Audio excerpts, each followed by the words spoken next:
News 18 India. Bharat की बात करी, लेकिन कॉर्पोरेट टैक्स को घटाकर 22% कर दिया गया है। ये एक तरह से जो आपकी सरकार पर बार बार विपक्ष आरोप लगाता है कि अमीरों की सरकार है, उस आरोप को आप कैसे देखते हैं, क्योंकि you are a commerce minister also? Piyush ji, बड़ा दुर्भाग्य है कि विपक्ष इतनी बड़ी बेसिक बात नहीं समझता है कि जब कॉर्पोरेट टैक्स कम होता है तो उससे निवेश और ज़्यादा बड़े पैमाने पे आता है। निवेश आता है तो उतनी ज़्यादा नौकरियां मिलती हैं, उतने ज़्यादा युवा युवतियों को काम करने का साधन बनता है। भारत एक औद्योगिक ताकत के रूप में उभरता है।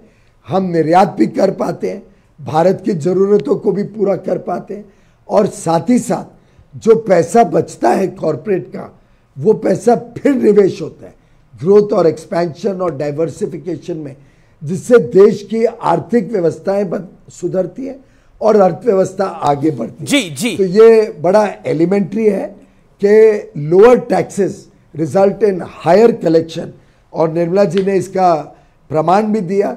GST collection all time high पे है। पिछले महीने का ही देख लो, 1,74,75,000 करोड़ जीएसटी, आज तक का सेकेंड हाईएस्ट जीएसटी कलेक्शन। इस बात का प्रमाण है कि विश्व में इतनी गंभीर समस्याएं हैं, बड़े बड़े विकसित देश तकलीफ में या जीरो ग्रोथ या नेगेटिव ग्रोथ में, और भारत तेज गति से बढ़ते हैं। लेकिन मेरा एक आपसे ये जो महत्वपूर्ण सवाल है कि आप तो पीठ ठोक रहे हैं अपनी बजट के ऊपर, लेकिन विपक्ष के पसीने छूट रहे हैं ईडी से। हेमंत सोरेन गिरफ्तार हो गए। ये सवाल मैं आपसे ना पूछूं तो अन्याय होगा मेरे व्यूअर्स के साथ। क्या कहना चाहते हैं आप? ईडी विपक्ष को टारगेट कर रही है। Amish ji, you reap what you sow. अगर आपने गलत काम किया है तो कभी ना कभी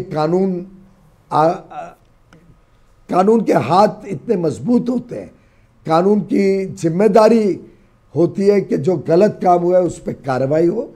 मैं समझता हूं कि कानूनी व्यवस्थाएं अपना काम कर रही हैं जी, हम अपना काम कर रहे हैं। हम देश की गरीबों की सेवा में जुटे हुए हैं, और साथ ही साथ हम सुशासन में विश्वास रखते हैं। प्रधानमंत्री मोदी जी ने हर बार कहा कि हमें एक भ्रष्टाचार मुक्त भारत बनाना है, हमें एक तुष्टीकरण मुक्त भारत बनाना है, हमें एक परिवारवाद मुक्त भारत बनाना है।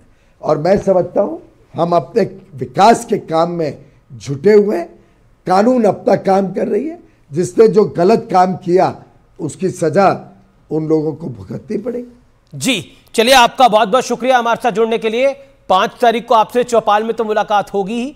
आपका बहुत बहुत अभिनंदन, आपका हमारे साथ जुड़ने के लिए। न्यूज़ 18 के माध्यम के साथ आपने करोड़ों दर्शकों से बात करी, आपका बहुत बहुत शुक्रिया। तो ये थे पीयूष गोयल, जिन्होंने बजट पे बात करी और कहा कि ये उम्मीदों का बजट है। लेकिन हम रुकते हैं एक ब्रेक के लिए, लेकिन बड़ी खबर पर लगातार न्यूज़ 18 बना हुआ है।